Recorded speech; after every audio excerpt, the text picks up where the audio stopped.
Alright, we're going to look at some more trig identities, and so we've got a sum of angles for both sum and difference of angles for the sine. So the sine of angle A plus B is going to be sine A cosine B plus sine B cosine A, and the difference of angles sine of A minus B will be sine of A cosine B minus sine B cosine A. And we're going to use this to find exact values of some certain angles. So for example, if we want to find the sine of 15 degrees, what we're going to do is we want to use the angles on our unit circle. So you might have to do a little bit of thinking about it. This one, if we do 60 minus 45, that's going to be 15. So the sine 15 degrees can be rewritten as sine of 60 minus 45 degrees. And so it's that's that second formula. So it's going to be sine of 60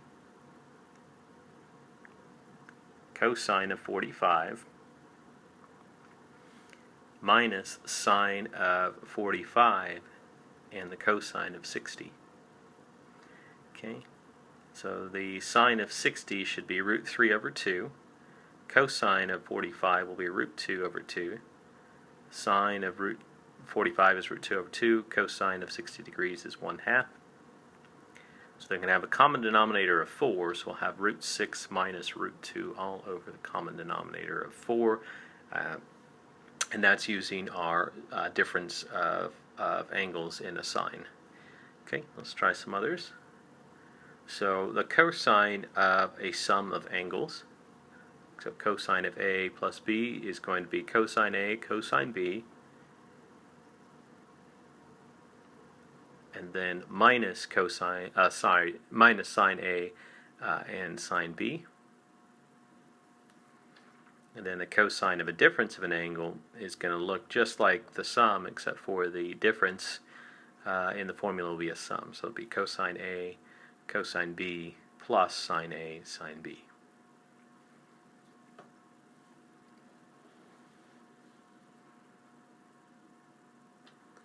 Alright, and we'll go ahead and do an example.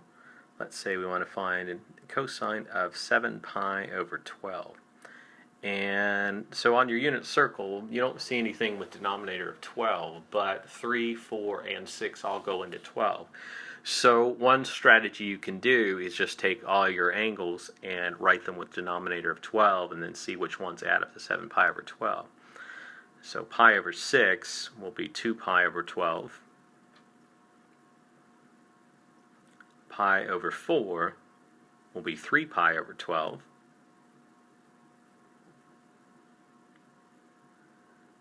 Pi over 3 will be 4 pi over 12. And there it is. That's our winning combination. We add that, we get 7 pi over 12. However, I don't want to write it as 3 pi over 12 and 4 pi over 12. I want to do their reduced forms. So this becomes the cosine of 4 pi, pi over 4 plus pi over 3. Okay, and we'll get all this extra scratch paper out of our way. So it's going to be cosine pi over 4, cosine pi over 3, and then minus sine pi over 4, sine pi over 3.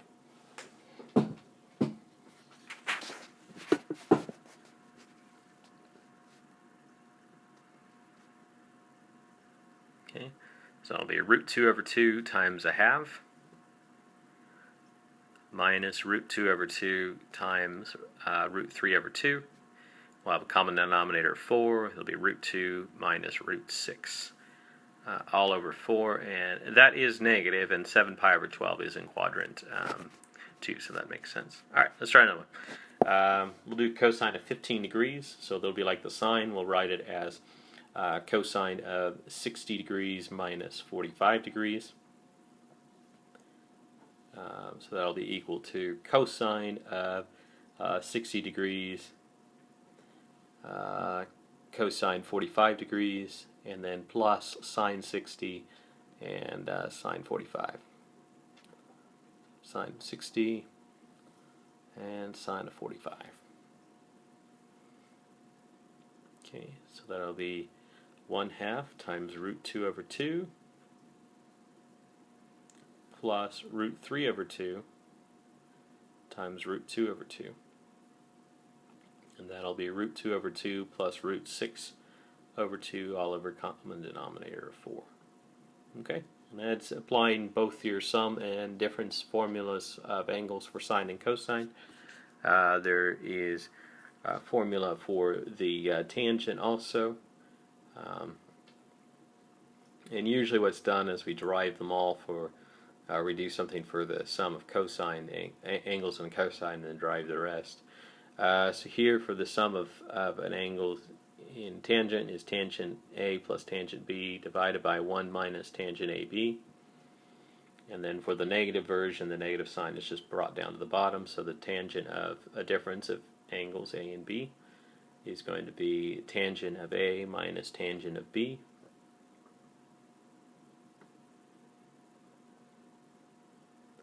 All over 1 plus tangent of A, tangent of B. Okay. So for example, if we want to find tangent of 13 pi over 12, what we need to do is we'll play the same game. We'll keep writing all our angles until we can either find a sum or a difference of 13 pi over 12. So we're just writing out our angles on our unit circle. Looks like I skipped pi over 3 on accident. That's alright. I think we'll be able to find it anyways. Alright, so it looks like it's 2 pi over 3 and oh no, it's not 2 pi over 3. Let's see which one we are. So we'll keep going. Maybe it's 5 pi over 6 and something. Yeah, 5 pi over 6 and pi over 4. So that's going to end up equaling the 13 pi over 12. So it's going to be pi over 4 plus 5 pi over 6. Okay, and then we'll erase all our scratch work. And then this is the sum. So it's going to be tangent of pi over 4 plus tangent of 5 pi over 6 divided by 1 minus tangent pi over 4 tangent of 5 pi over 6. Okay, so that's going to be 1 minus root 3 over 2. I'm sorry, root 3 over 3, excuse me, and then 1 times 1 minus root 3 over 3. We're going to go ahead and clear the fractions and multiply by 3. So it's going to give us 3 minus root 3 over 1 plus root 3. We're going to rationalize the denominator, so we're going to multiply by 3 minus root 3. And 3 minus root 3. That's going to give us 9 minus 6 root 3 plus 3 over 9 minus 3. So we'll simplify that up. So it's going to be 12 minus 6 root 3 all over 6, which reduces to 2 minus root 3. And that's our tangent of that particular angle. Okay. We can also go in the other direction. So let's say we have tangent of 100 degrees minus tangent of 70 degrees. Okay, so this looks like it's going to be the difference formula for tangent. And then 1 plus tangent 100 degrees and tangent 70 degrees.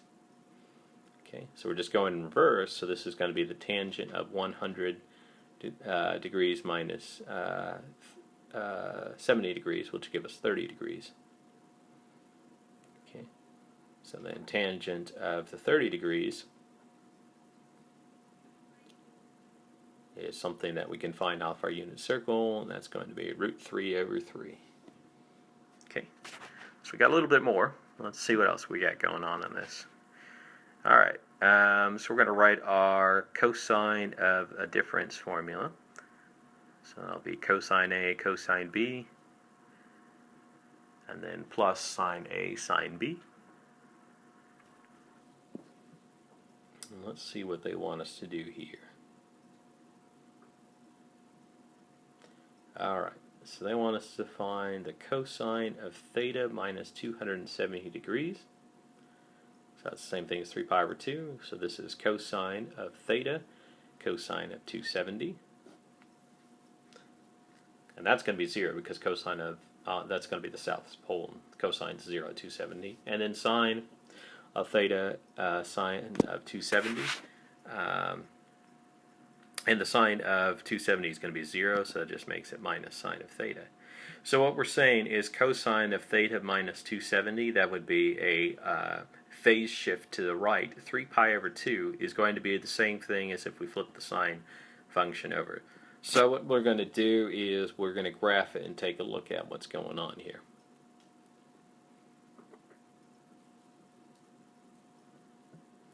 Alright, so first thing we'll do is we'll graph a regular old sine graph. So there's our sine graph. Okay. Then we said it's a shift 3 pi over 2, so there is the cosine shifted. Now what we'll do is we'll graph the sine graph. Okay. Oops. I don't know if I'm going to be able to go back because I hit the wrong button there. If it doesn't, you will see that the reflections. Maybe just pause the video, but the yellow and blue graphs I graphed, they're going to be reflections. All right, let's try another one. So we're going to look at the tangent. We're going to write the sum of the tangents formula. So it's going to be tangent A plus tangent B over 1 minus tangent A times tangent B. And what we're going to look at is the tangent of theta plus 3 pi, I believe. So look at tangent of theta plus 3 pi. Okay, tangent of 3 pi is going to be 0. So that's going to zero out the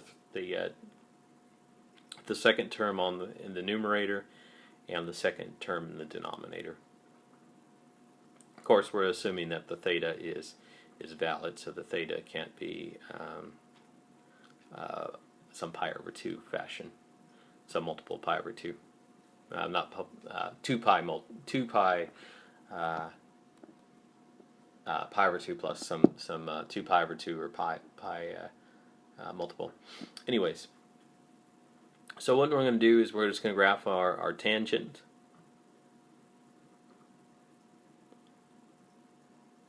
So there's a regular tangent between negative pi over 2 and pi over 2. And then we're just going to go in reverse, and the theta plus 3 pi, that's just a shift to the left, 3 pi. So draw in a couple of periods of the tangent.